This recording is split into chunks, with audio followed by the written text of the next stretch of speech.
So I'm going to try this. This is going to be a test for the microphone. See if it can pick up me and not the waves, even though I'm literally on top of the waves.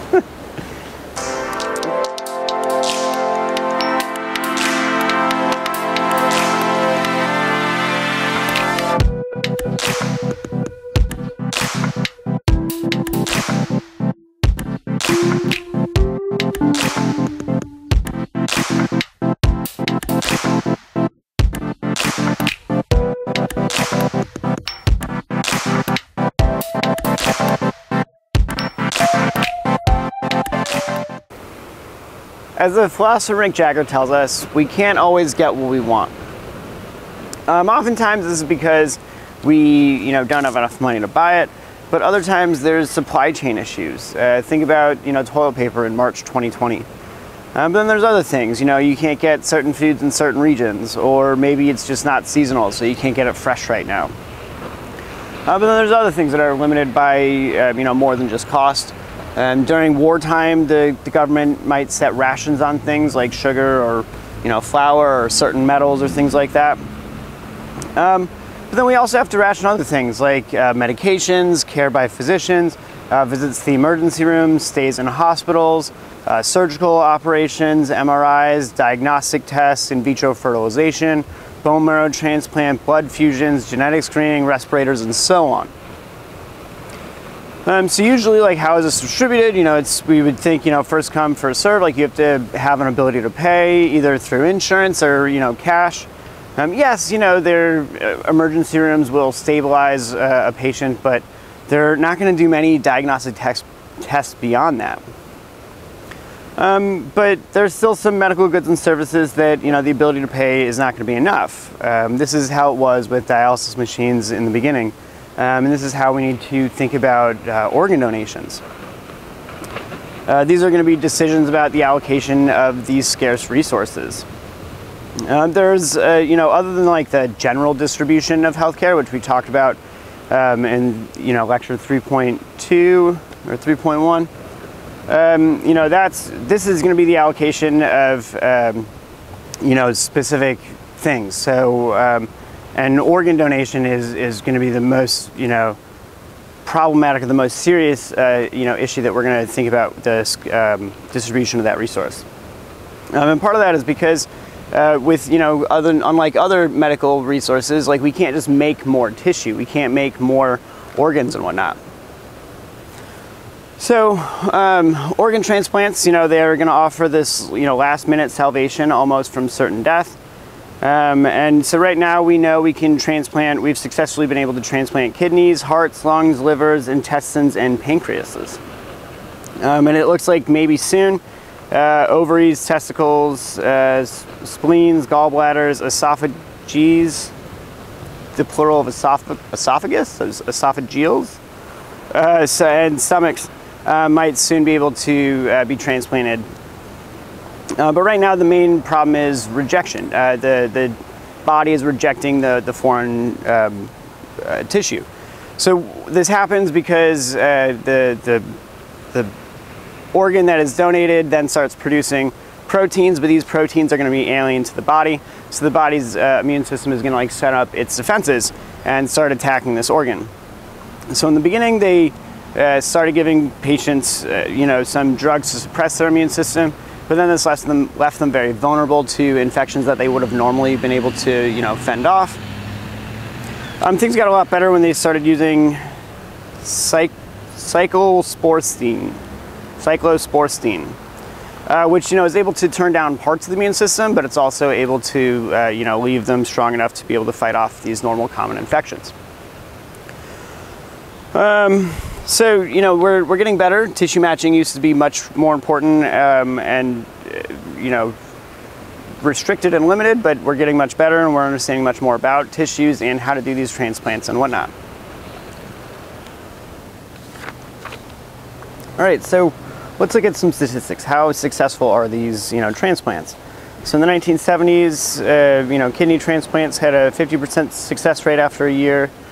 Kids getting a liver transplant had about a 38% chance in 1970, and heart transplants were about 20%. But now the more updated statistics are, something about 90 to 96% of patients, their kidney is still functioning after a year.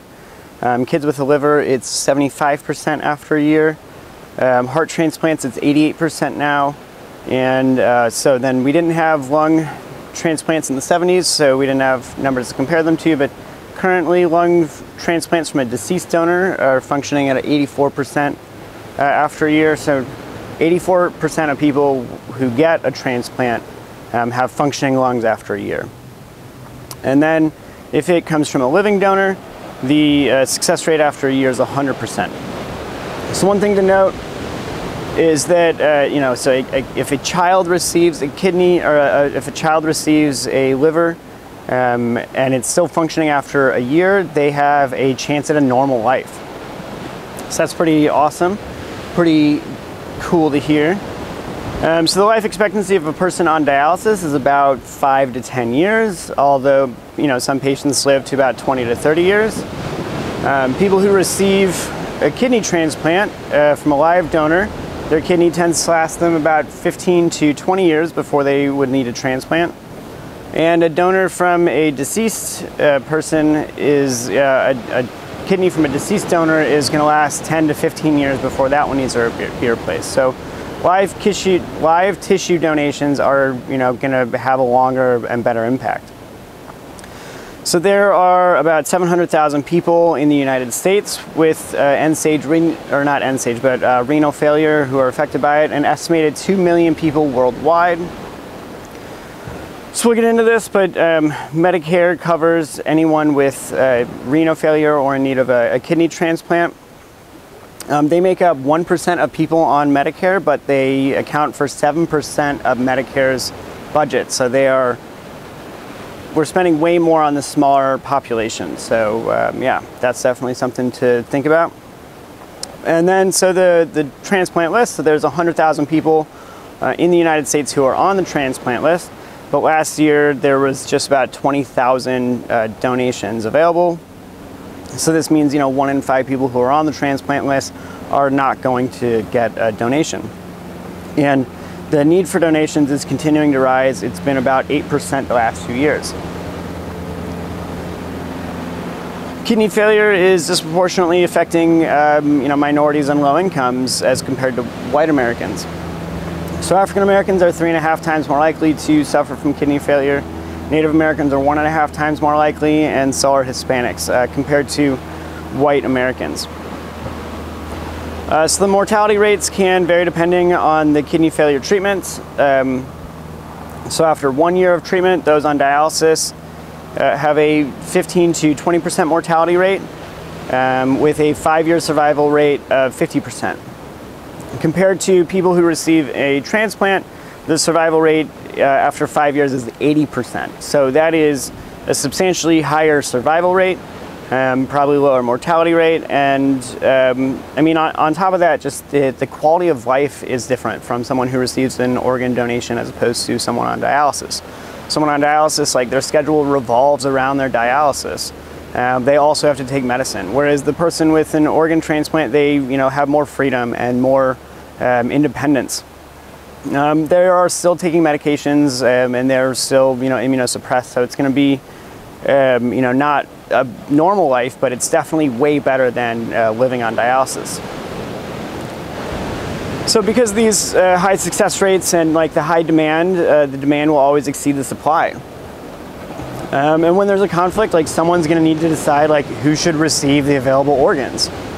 So normal, regular criteria are usually used, the goodness of the tissue match, the size of the organ, or the general medical condition of the candidate. But there are other things that can be taken into account, or other things we need to be thinking about here. So first, who should be making these decisions? With the allocation of scarce resources, should they be made by physicians? Should the physician just be following their own intuitions? Should they be made by a committee or a board? If that's the case, then who should be on the committee?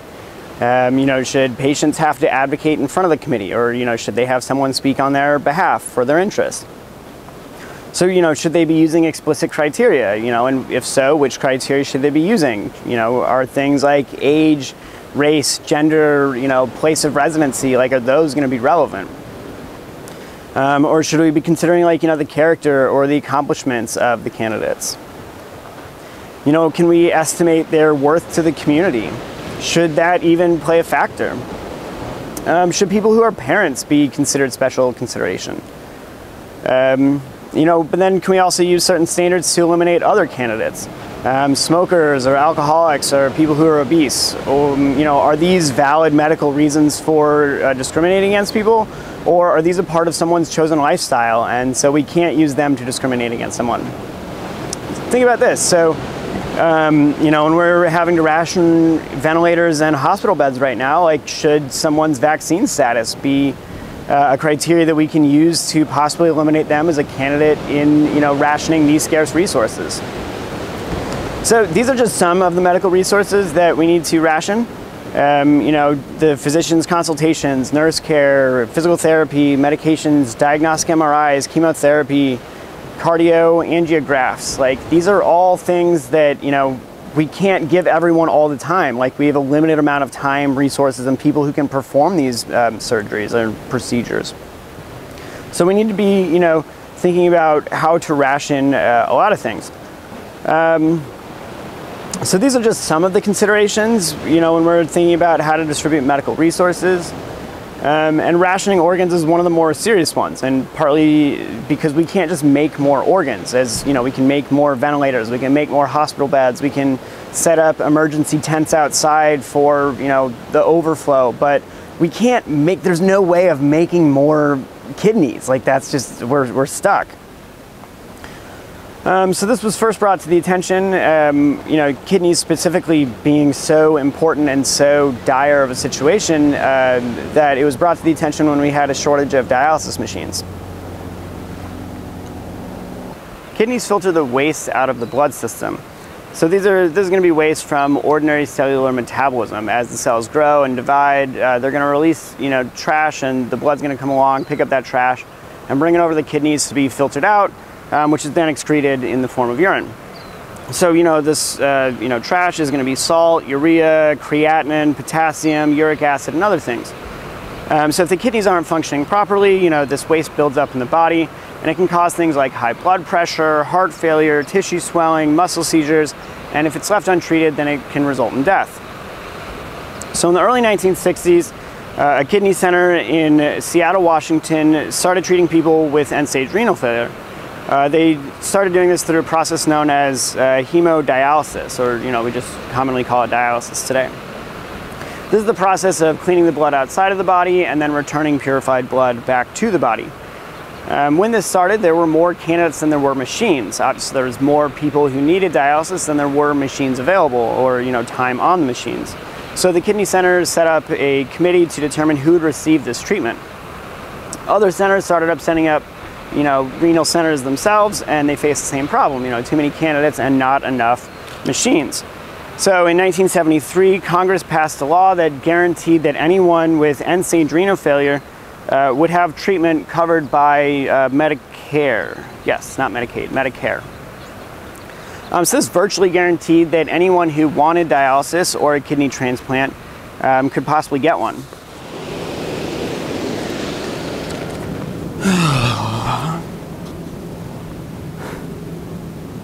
So I just talked to a camera that was off. So I'm gonna do this one again.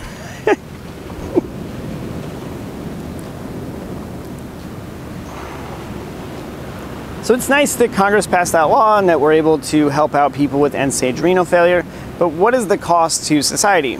So the book says there's about 500,000 people who receive dialysis from Medicare. More recent numbers are suggesting that it's more like 750,000 people. And so again, the book estimates $15 billion are being spent on Medicare each year. Again, the more recent numbers are going to be $35 billion in 2016. And the patient load and the cost is increasing for the whole program. So you'd think, okay, we could just have more dialysis machines, that would help. And it does help. So the average price for each dialysis treatment has gone down substantially. So in 1973, it was $150 as opposed to Now it's about $120 per treatment.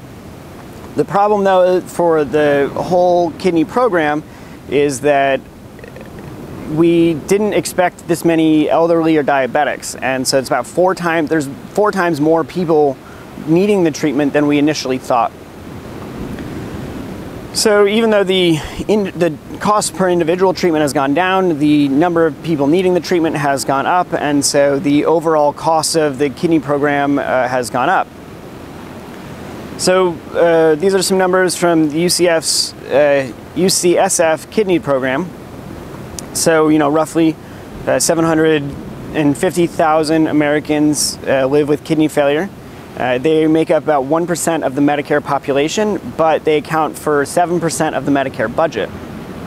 So let's think about the budget. So Medicare spends $35 billion on these patients in 2016. Dialysis costs the system an average of $90,000 per person per year for dialysis alone, and so that totaled up to about $28 billion. The spending for transplant patients was about $3.4 billion in contrast, so significantly less. The UCSF kidney program, they are working on artificial kidneys, and increasing transplants, and if they're successful with their research and whatnot, this could possibly save Medicare $15 billion annually. So, when thinking about this, physicians are going to have to make decisions. They're going to have to decide which patients they're going to be able to, or they are going to refer to for dialysis. So they're going to have to take certain things into account. How much benefit the patient might receive, or if they would actually even go to the appointment.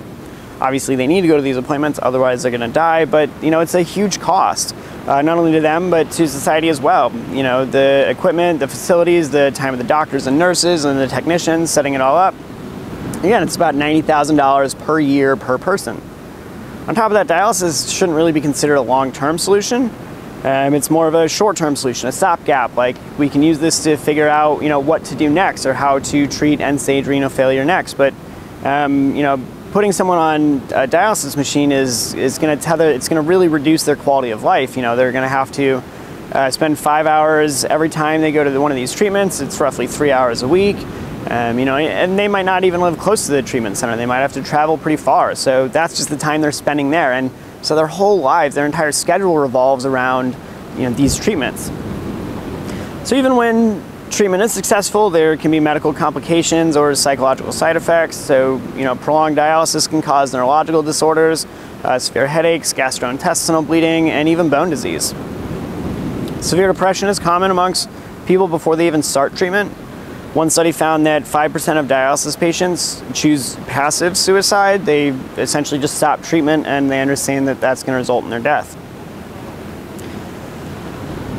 So dialysis has a death rate of about 25% per year, so about 1 in 4 people on dialysis are going to die each year.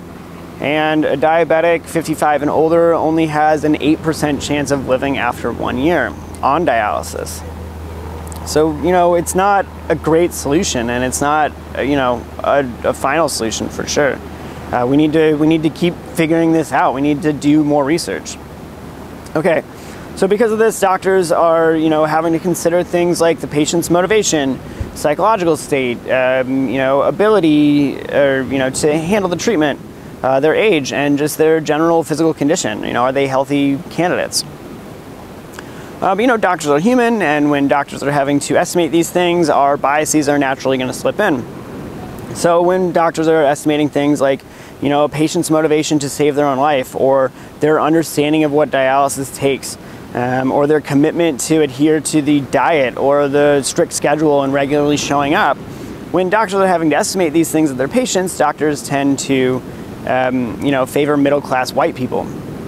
So again, this is an instance where, you shouldn't be doing that. You should be treating the patient. You should be treating the disease. You shouldn't be, thinking about or biasing certain classes or groups of people.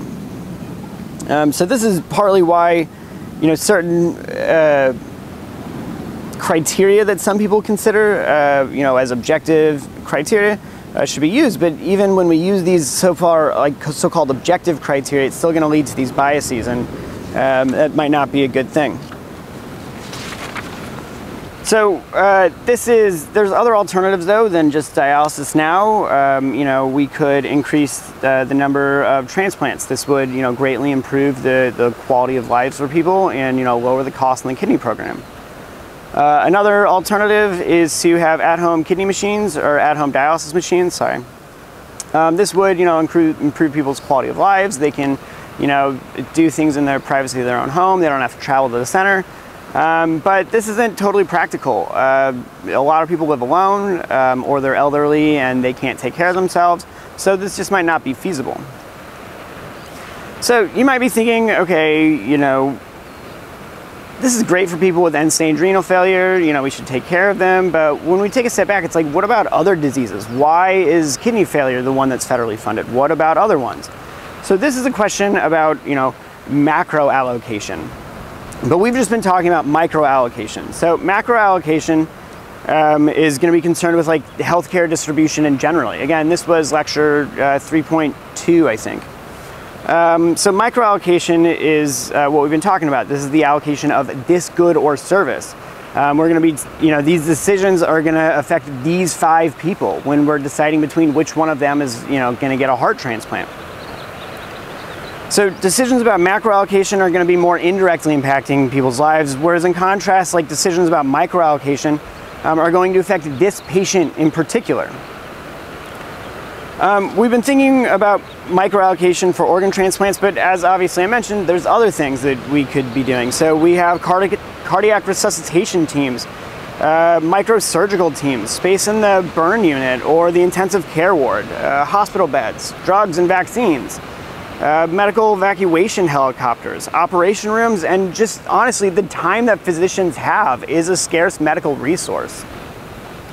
So, who should be deciding who gets what? And what criteria should they be deciding on?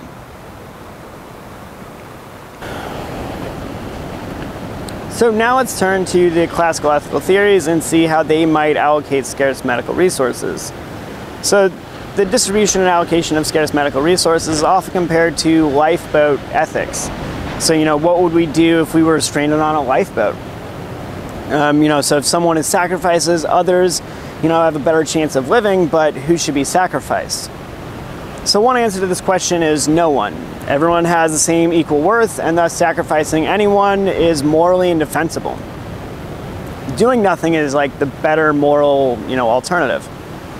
So this response is going to be compatible with Kantian's deontology ethics.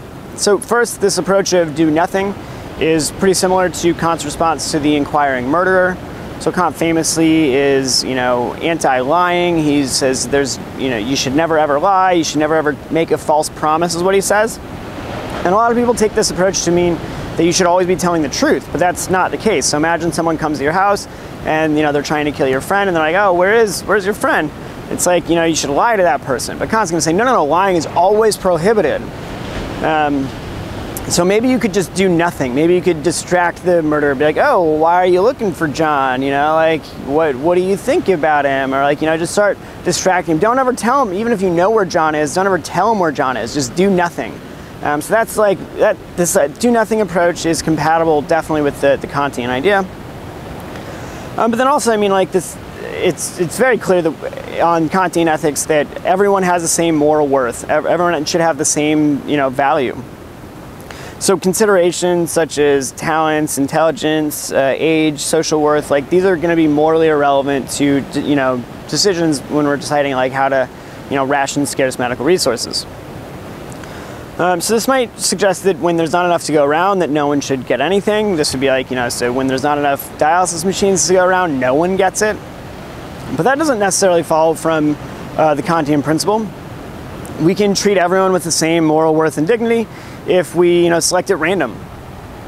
Moreover, Kantian might be able to claim, I don't think Kant would say this, but a deontologist might be able to claim that a person selecting at random is exercising their autonomy by sacrificing themselves.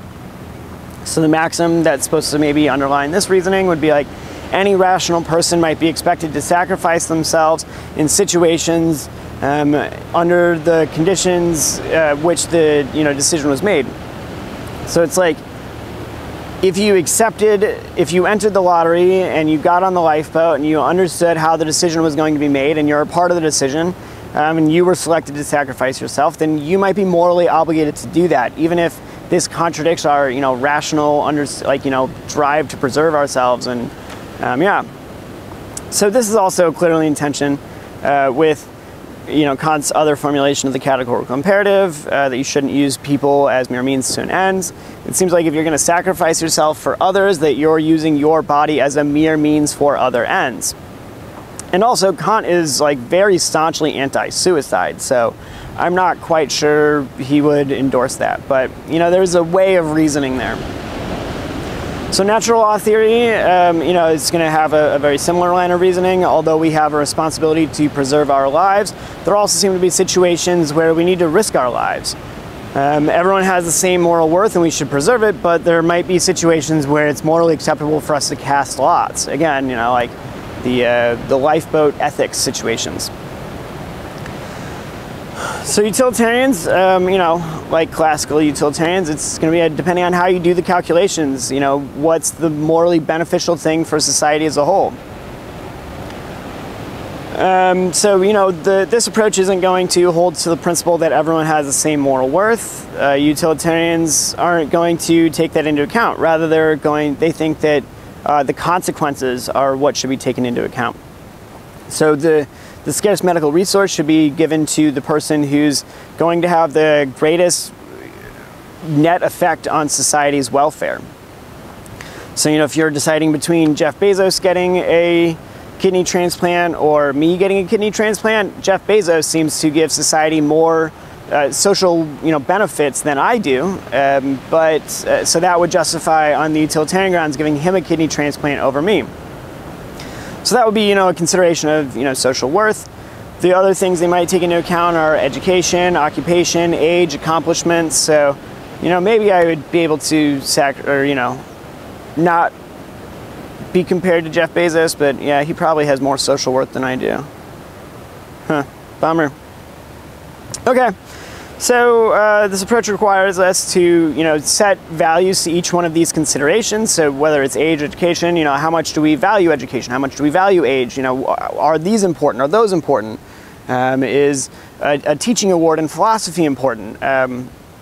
Maybe it is, maybe it isn't. Which one should be considered? But then also, we have to give those categories different weights. And then we have to give each person a score. So then we add up the scores, and the person with the lowest social utility is going to be the person who's not going to receive the scarce resource. So that's the person who's most likely going to die. So some utilitarians are going to be concerned that this is going to cause serious social harm. It's going to be a general devaluing of human life. And so that's going to have an overall negative effect on social welfare. So maybe for that reason we shouldn't be using these, social worth measurements. So other utilitarian options might be to advocate for a first come, first serve, or again, random selection. So the Rawls's principle of justice is clearly going to, rule out considering any social worth. So the idea here is that these are special benefits, and benefits should be open to everyone. The idea is that there should be no special benefits, and special here meaning limited or restricted access to these medical resources, like life-saving resources. And that's nice and all, but there are definitely hard limitations, and maybe it's just because of the beginning. In the early 60s, we only had so many dialysis machines. It's okay, so at that beginning, we had to, make these decisions between these people, and so it's hard. So even though we want to have these benefits open to everyone, there's going to be limitations, and maybe it's just a time limitation because eventually we got more dialysis machines, but still there's not enough dialysis machines to go around. So it's even though we should always have these benefits open to everyone, there are limitations. It's impossible to give everyone literally all the same things, especially when there's scarce resources. So a Rawlsian approach might be to this, might be selecting at random.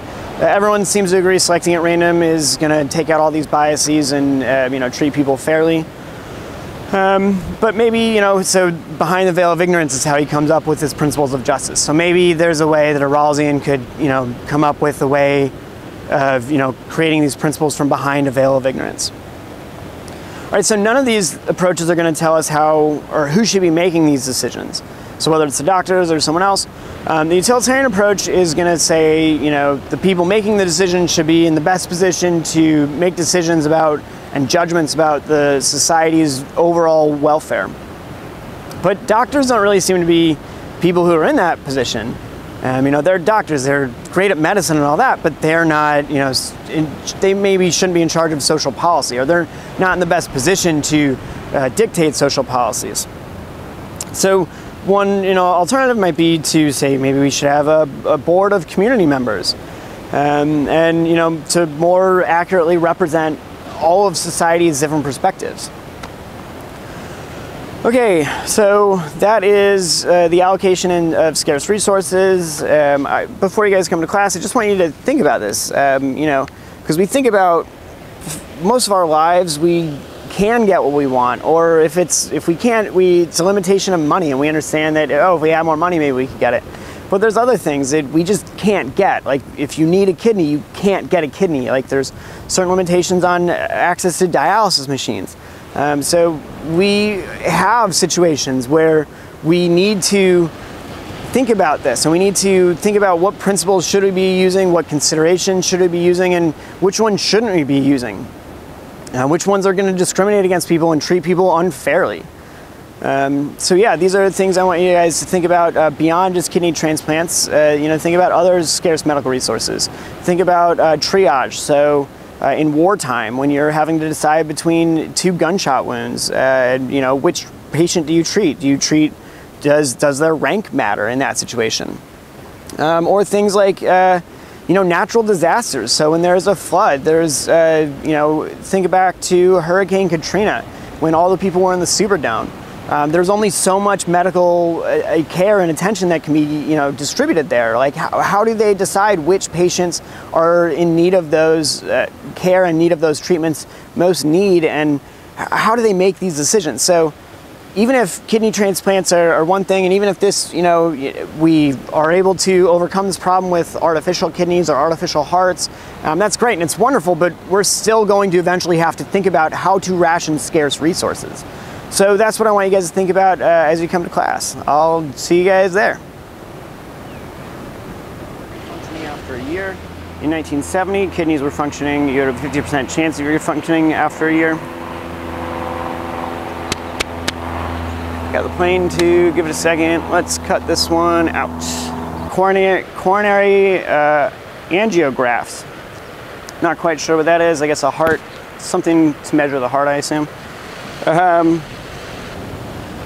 So let's think about how different ethical theories might talk about allocating medical resources. So the distribution of medical resources is often talked about in terms of, lifeboat ethics. Wow. Didn't think that one would be tough. Things got a lot better when they started using cyclosporine. Spleens, gallbladders, esophages, the plural of esophagus, esophageals. So the kidneys are going to filter ordinary cellular metabolism. Wow, that was really a stupid thing to say. I hope the other one works.